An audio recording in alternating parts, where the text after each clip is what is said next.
Oh, howdy all, grab yourself a drink. It is time for some Path of Exile 2 discussion. Grinding Games have today announced a very major patch and gone into a lot of detail about it. This is patch 0.2.0G. Don't let the small sounding name of this patch fool you. This is going to be a very major milestone for the game. Now this patch is a reaction to players reporting that they don't have the items that are necessary to progress, or that once they do get to endgame, they're not getting the items that make them feel like they're making fun upgrades to their characters. Let's go through some of the things that they're doing to try and address this. I think that overall this patch will be a substantial win, and a lot of players will like them. Whether this brings them back to POE 2 for 0.2.0, or whether people wait for 0.3.0, that's an open question. But let's go through the changes that they're making in item rarity. Now it's important to note, I really don't like the way that Grinding Games have put out this explainer, because item rarity is sort of three different stats in Path of Exile 2. There's what I term player rarity. This is modifiers that are on the character that increase rarity of drops. So for instance, you equip a gold amulet and it has an implicit that gives you some percentage of increased item rarity. This stat has been extremely problematic. In 0.1.0, stacking quite a bit of it. There were debates about exactly how much because there's diminishing returns on it. But essentially stacking something like 80 to 110% of this stat ended up putting you in a position where you got an enormous amount of additional loot. In Path of Exile 2, increased rarity from any source doesn't just result in your normal items getting upgraded to magic sometimes, your magic to rare, and your rare sometimes to unique.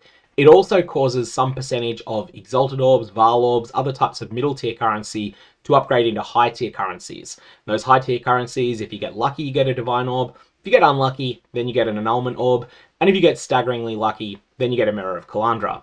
So essentially, increased item rarity as a player stat was a multiplier to the amount of currency that you got once you were already rich enough to afford to use it.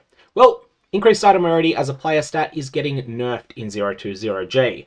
However, don't worry, that power is being returned elsewhere. There is another aspect of increased rarity that is getting nerfed as well, and this is zone rarity. So zone rarity is when you have a waystone and it's rolled to say 54% increased item rarity inside this zone. This is another multiplier to the amount of loot that you get. This one's getting nerfed as well. The intention is that all of that and more is being returned with two other major changes. The first one is they're making changes to monster rarity, the third type of rarity. This is going to have more impact than it does now. So what is monster rarity? Monster rarity is a difference between the loot that you get from a normal campaign boss, something like Draven, and a milestone campaign boss at the end of an act, like Count Geonor. You may not notice it every time, but Geonor will drop substantially better loot than Draven does. And that's because there's a hidden stat that governs just the quality of the loot that drops from them. And prior to the patch, Act bosses had 14,700 of this hidden stat, whereas other campaign bosses had 2,700. For comparison, rare monsters, don't know exactly, but it's probably something like 1,000, 1,500 or something like that. And magic monsters might be 300 or 400. So you can see that there is a huge variance in the amount of this stat that they've got, and this stat ends up governing the quality of loot that you get after it is multiplied by zone rarity, after it is multiplied by player rarity, and after a number of very opaque diminishing returns formulations are applied in there. Now, some of the changes that they're going to be making here are really substantial. So, firstly, they're modifying the finalized rarity value at which normal items are just completely banned from dropping. Now, I also believe, although I'm not 100% certain of this, that this may also have an impact on Scrolls of Wisdom and Regal shards, which are two of the worst things that you can get as drops from regular monsters. If you ever fight a monster with 100% decreased rarity, which is something that you can do using extremely low roll Venter's Gambles that I believe only exist in Standard now, if you do ever fight these monsters with negative 100% player rarity, then what will happen is that you'll find that pretty much every monster you kill will either drop a normal item, or it'll drop a Regal shard, or it'll drop a Scroll of Wisdom. So it looks like the goal here is making it so that this bottom tier of loot is no longer available once you get a certain level of total rarity. And most of that rarity is going to come from the monster itself. So when you're killing a magic monster, when you're killing a rare monster, you'll see a lot less of these complete trash drops, and especially when you're killing unique monsters. Unique monsters, except for a select few very early in the game, will just be banned from dropping normal items now. Now there's occasional times that you'll kill a rare monster and it will explode into a shower of gold. What they're doing here is quite an interesting little change. Half of those gold pools are going to be re-rolled. However, the other half are going to be doubled.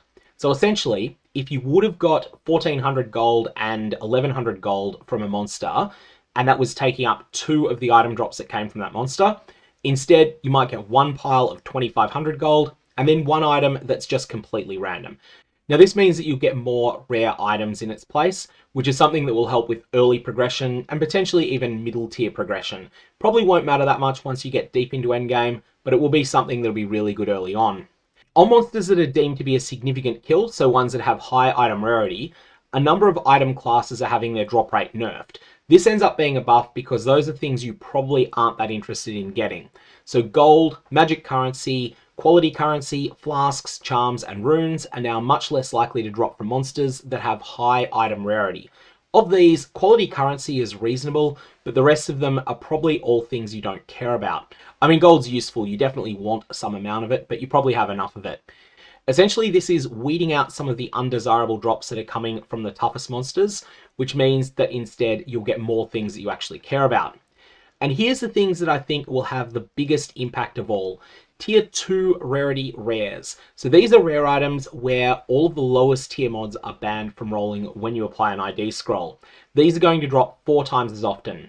Tiers 3 to 5, which are ones that ban more than half of the mod pool, these are going to drop 30% more often. The mods of tiered rares have also been improved by cutting out more low-level mods, making them better on average than before. What I want to do is give a bit of an outline as to how this will play out when you're running endgame content. So let's say that you finally get down the Citadel version of Geonor. You're really happy with the kill, and you get yourself a series of rare items that drop from him. Currently, in 0.2.0 before G, what you're likely to get there is maybe one tier 4, one tier 2, and a couple of just untiered items. The untiered items are probably going to be trash. The tier 2, maybe or maybe not good, and the tier 4 has a bit of potential. What you're likely to see after these changes, maybe a tier 5, a tier 3, and 2 tier 2s. You then go and you identify them all. The tier 2s, maybe they end up being pretty mediocre, but the tier 3 and the tier 5 have a fair bit of potential. Let's say firstly that you get really lucky. Firstly, you're playing an intelligence character and you've got intelligence-based item bases just because you got lucky. Then you apply an ID scroll and it's got mods that are already good for your character. Well, fantastic, put them on. Let's say though that this time you get something a little bit less lucky. This time you're still playing your intelligence-based character, but you get dexterity boots. You apply the ID scroll to them and they're fantastic. They'd be a huge upgrade, but there's no way you can make them work on your character. Well, congratulations, you just got some trade bait. You just got something that someone else might be excited by, even if you're not personally excited by it. The third possibility, this is the consolation prize. You ID scroll your intelligence boots. You have high expectations, and then it turns out that those high expectations are dashed. Yes, you get your 35% move speed, you're really excited to see that, but you look at the rest of the mods on it, and it's just incohesive. There's only one resistance on it. There's just nothing else that you're really interested in. No defensive stats. And ultimately, you just think these boots are a piece of garbage. Well, congratulations. You have just got yourself the starting point for a recombination craft. Ultimately, that's the way that I think that this is going to play out. These tier 2, 3, 4, and 5 rares, they're going to be something that will occasionally be a breakthrough item that will power up your character a lot. More often, they'll be a breakthrough item for someone else. And even more often, they won't be good, but they'll have a chance of being recycled through the Recombinator. Also, there are similar buffs that are taking place to tiered magic items as well. These are going to be more substantial, and they're going to end up being something that is going to really make it annoying that currently loot filters can't distinguish between tiered items and just standard magic items. Really, I think that the single most important thing that this entire patch is missing is a change to loot filters to make it so that tiered magic items in particular, but also tiered rare items, don't get automatically hidden by most loot filters, because ultimately they're going to be the important loot from a lot of monsters. Until that point, whenever you kill a monster that was a zone boss, I would suggest just tapping Alt to overrule your loot filter briefly, and just having a look to see if there's any tiered items that might be of interest. And then here's the clarifications about exactly what's happening overall. So they talk about the combined effective item rarity is going to be better than it was before, but this was going to make player item rarity too powerful, especially for people that are already pretty rich and have already got lots of really good item rarity stuff on their character. So for that reason, they're going to be nerfing the effect of player item rarity and zone item rarity as well. All in all, for players that are not currently super decked out in Magic Find gear, it's definitely going to be much better than before the patch. For players that are already rich, it might not be a big improvement. It might not be any improvement at all. That's going to have to be worked out, but they aren't intending to nerf anyone with this. After this, there's a section called Unique Boss Drop Protection. Now, this is primarily aimed at mitigating some of the worst case scenarios when you get really, really unlucky, not just on one boss, because getting unlucky on one boss doesn't matter all that much. It's when you get unlucky multiple times in a row. So you're running through Act 1, Asina doesn't give you any rare items, Draven doesn't give you any rare items, Lachlan gives you no rare items, and then you get to the Executioner and you're a little bit too weak to fight the Executioner because some of the power-ups that you might have got from those bosses ended up either getting converted to gold or ended up just dropping as magic items or whatever. You just got unlucky. What they're doing here is making it so that starting somewhere in the middle of Act 1, every time that you kill a unique boss, the first time you kill it, you'll always get a rare item. Additionally, if you're in endgame, you'll also always get that rare item, whether it's the first time you've killed that unique boss or not. Most of the time, this isn't going to be a very big thing, but if you have bottom 10% luck in the campaign, this can help you from falling off the gear treadmill, that you find yourself unable to continue progressing. Azmeri Wisps come next. Azmeri Wisps were a great example of content that wasn't feeling rewarding enough because item rarity as a monster stat wasn't having enough of an impact. Wisps now feel better from these changes alone, but we also made the following changes. Rare monsters that are possessed by an Azmeri Wisp now always drop a rare item, and fixed a bug where the first one of them didn't have any stat boosts at all, so it just wasn't giving you any boost to the amount of loot that you were getting. So the Azmeri Wisp changes, they're pretty small here. However, they're probably going to end up getting a side effect of all these other changes, because I mentioned here what the Azmeri Wisps do to loot. It's +2 to the total number of drops and 300% more monster item rarity. So with monster item rarity getting better, that's going to end up being a more significant thing. What I think this is going to do in practice is quite frequently, Azmeri Wisp monsters, their rare items will get upgraded to unidentified tier 3 or unidentified tier 2 or unidentified tier 4. And the unique items will sometimes, but not often, because you won't often get a unique item from them. When you do, they'll be upgraded from common items to uncommon items, or uncommon to rare, or if you're really, really lucky, from rare up to mythic. That is my expectation of exactly what's going to happen as far as those Azmeri Wisps go, with all of these changes taken as an overall package. Now, let's go to the changes I am less certain about. Rare and magic chests. Currently a 0 out of 10 mechanic. I don't know whether these changes are going to turn them into a 1 out of 10 mechanic, or whether they're going to turn them into a 6 out of 10 mechanic, or a 10 out of 10 mechanic. That's going to be something we're going to have to play test. We didn't feel rare and magic chests were exciting enough to find. Ideally, each time you see one, you feel excited to open it. In order to fix this, we have made the following changes. Magic chests have drastically increased rarity and quantity, and guarantee at least a magic item. Now, guaranteeing a magic item is pretty much a nothing burger.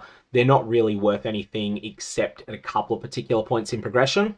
They're approximately as rewarding as rare chests were before. Rare chests have dramatically increased item rarity and quantity and guarantee at least a rare item. Here, no idea whether this is going to be genuinely substantial or whether it's going to be something pretty small. In cruel difficulty, there's a bonus to chests, and in endgame, there's a further bonus to chests again. We've changed the map mods that increase the chances to find these chests to instead apply a fixed number of additional chests to the map.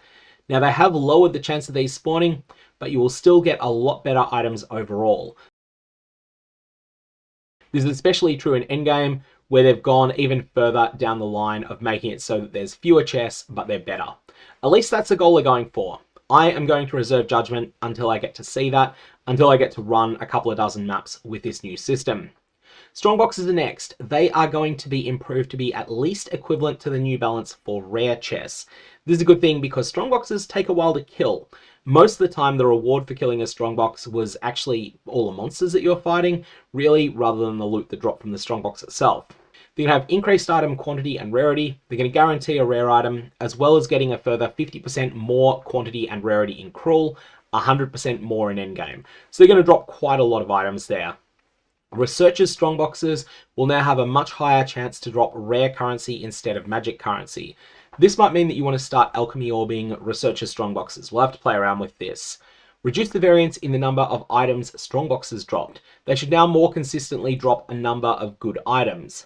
At the same time though, because they have buffed these strongboxes as a baseline, they're pulling back on some of the power level of some of the individual mods that strongboxes could roll, most notably more item rarity as a mod on it. Next is a couple of things related to Ascension Trials, but this is more about repeating those Ascension Trials at endgames.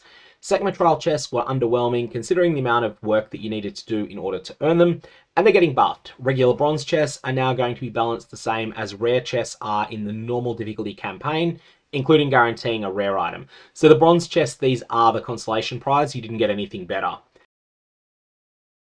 Silver and gold chests are going to get buffed.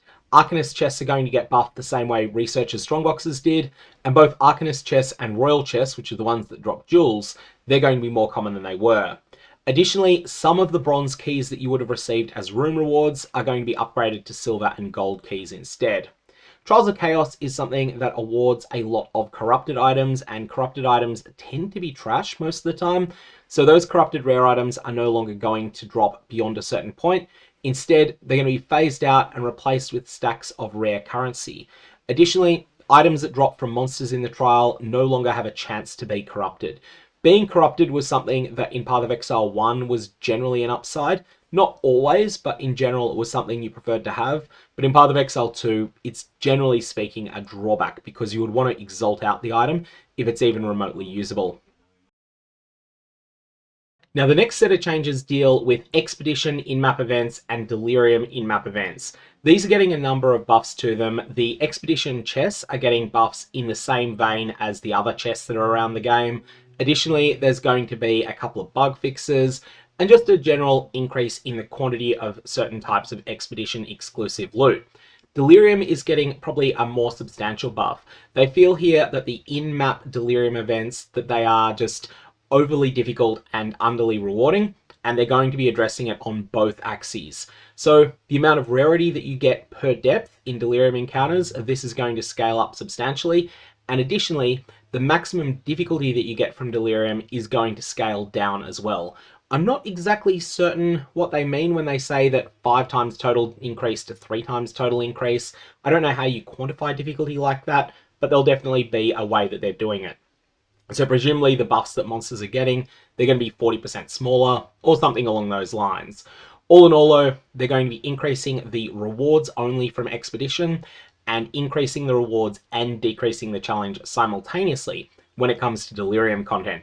On top of that, this is also going to link to the section on accessibility of Pinnacle content. One of the big changes that they made in 0.20 that was well received was the accessibility to Pinnacle content changes. They're doubling down on this. They're going to go further. So they're making it so that Breach Splinter chances, they're going to go up 50%, Delirium Splinter chances up by 80%, and Audience with the Kings are going to be 50% more common.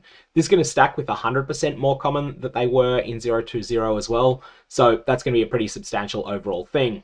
Finally, something that I think a lot of people will be very happy with is that they are making it so that the corrupted Nexi that you need to clear in order to complete your Atlas passive tree, these are now going to grant you 5 skill points instead of 2 each. So this is going to be something that will be a lot faster. I like a lot of what they've done with the Atlas, but I didn't think they had the numbers right in 0.20 original release.